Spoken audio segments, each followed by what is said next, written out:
We're about to get into the latest Giants news and rumors, injury update, Kenny Golladay. But before we do, if you want the Giants to go 3-0 and beat the Dallas Cowboys, subscribe to Giants Now right now. Because we said in week 1, if you want to beat the Titans, subscribe. It happened. Week 2, we said if you want to beat the Panthers, subscribe. And we beat them. So let's not mess it up. You want to go 3-0, hit that big red button right now.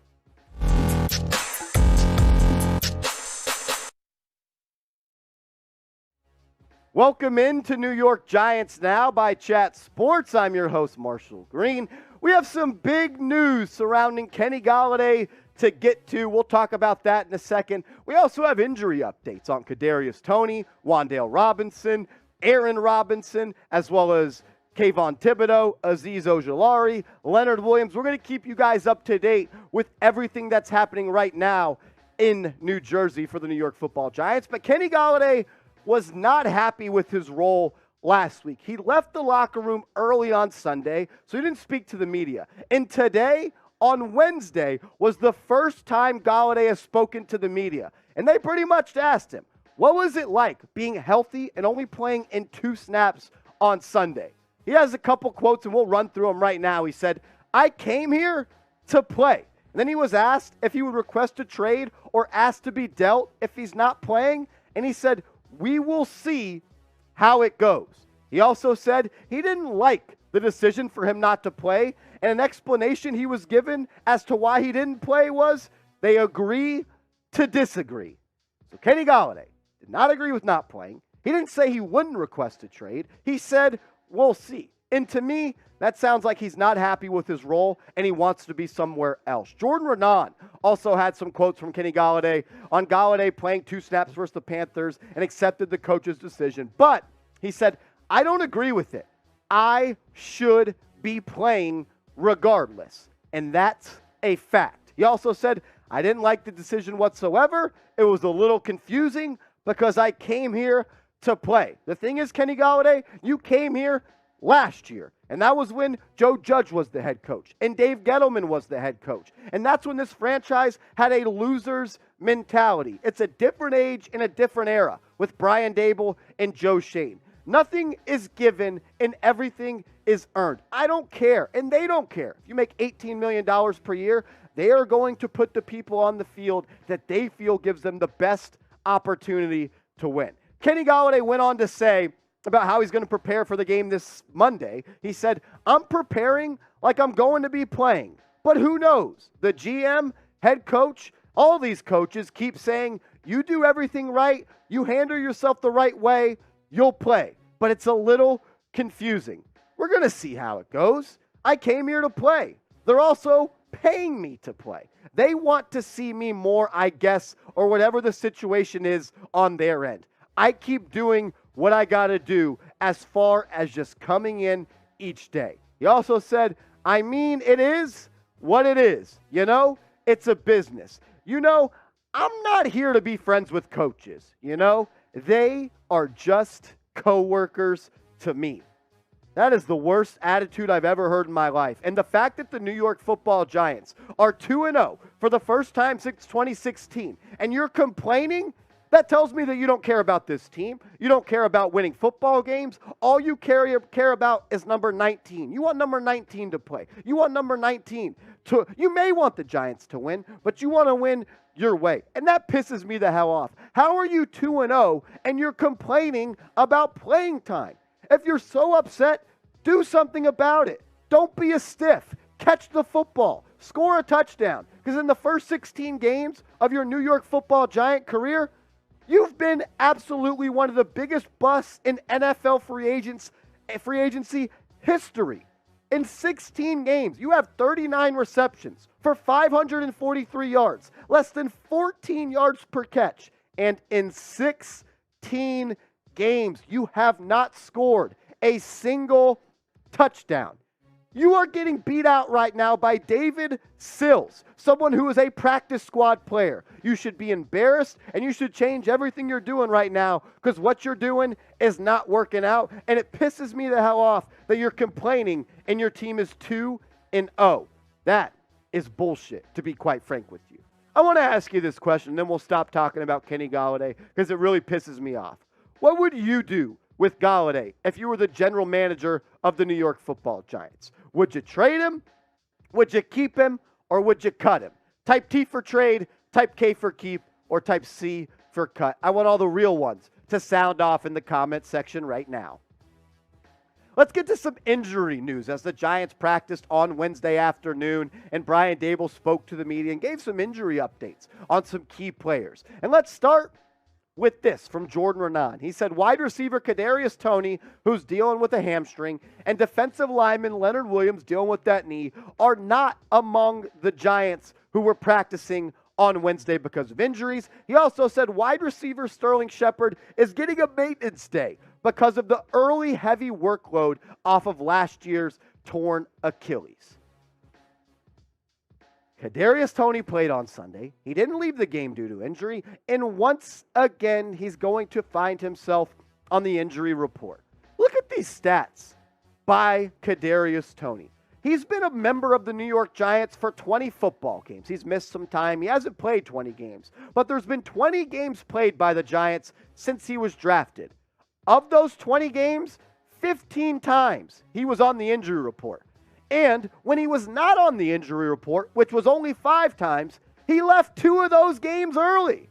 This guy is a walking injury problem. And right now, he's dealing with the hamstring injury. And someone that's reliable, that relies on their quickness and their quick twitch and that fast first step, hamstring injuries are extremely tricky. You might think one day you're good, and then you go out and sprint the next day, and you're like, nope, I'm not good. It's a lingering issue, and it's a lingering problem right now for Kadarius Toney because the best ability is availability, and he hasn't really been all that through his Giants career. I do expect Kadarius Toney to be a go, though, Monday night. I mean, he didn't leave the game on Sunday, and there wasn't a report that he worsened his hamstring injury. I think today was more of a workload management type of day, trying to keep him from hurting himself and pushing too far on that hamstring.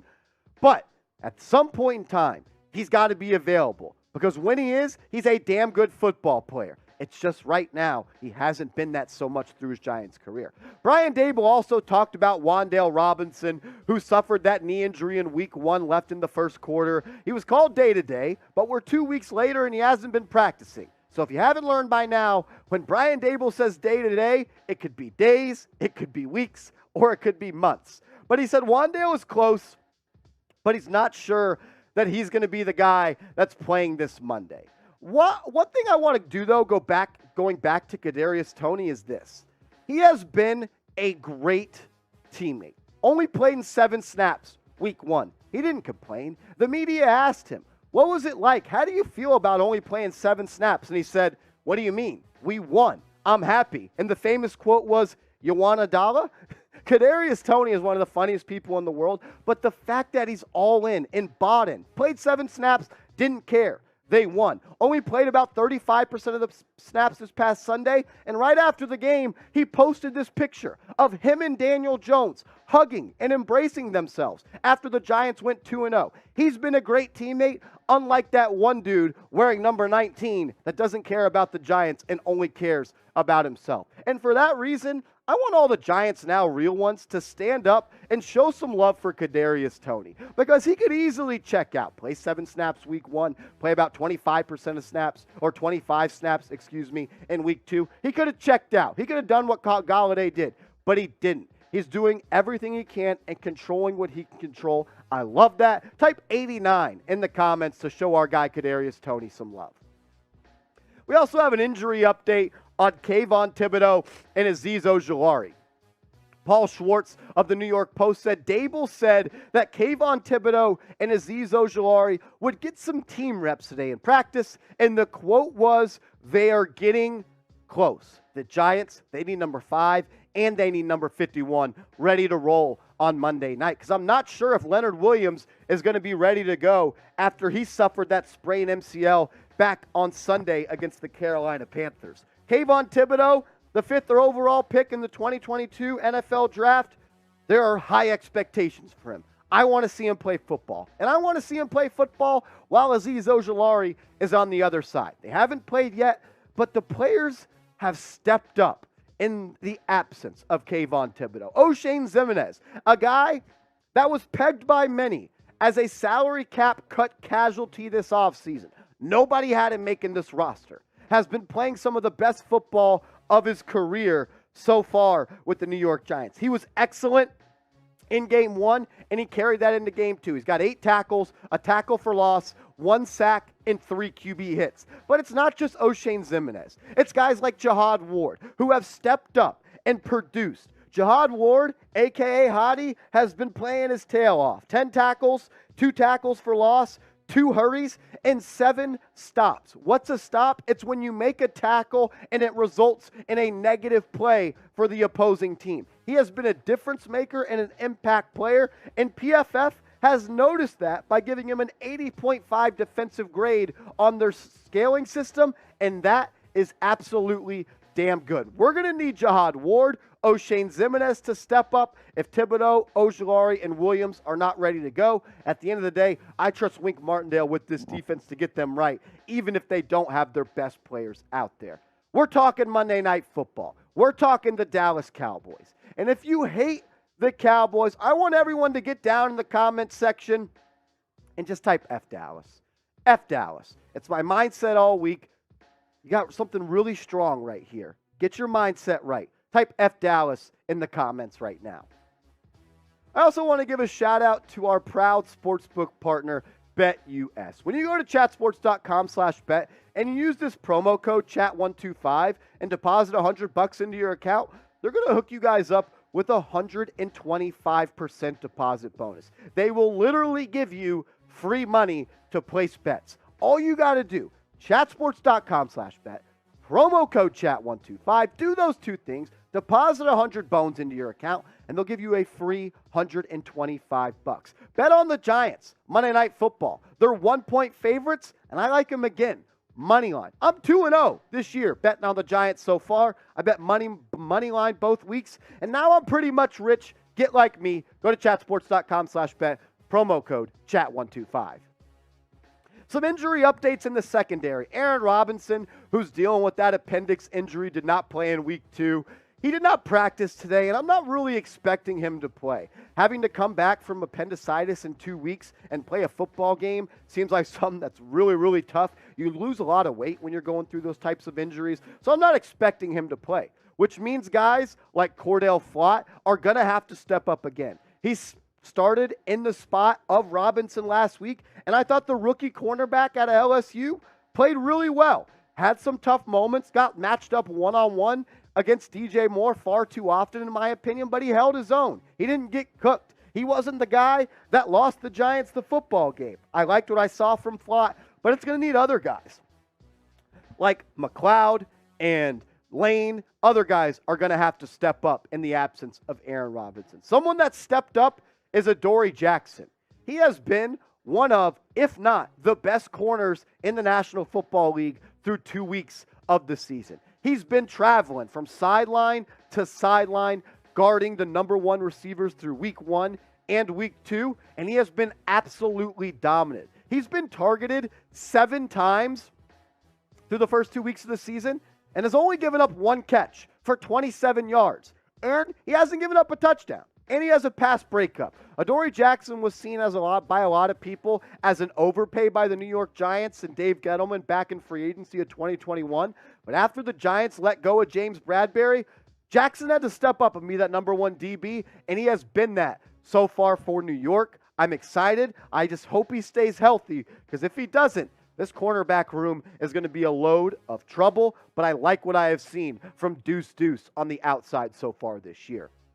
Somewhat of a longer video today, so I just want to show some love to the real ones. If you made it this far in the video, I want you to type real one in the comment section. And I saw someone in the chat say, yo, Marsh, what's a real one? It's someone that watches every single video, finishes every single video, likes, comments, subscribes, and tells friends about New York Giants Now by Chat Sports. So if you think that fits your description, type real one in the comments right now.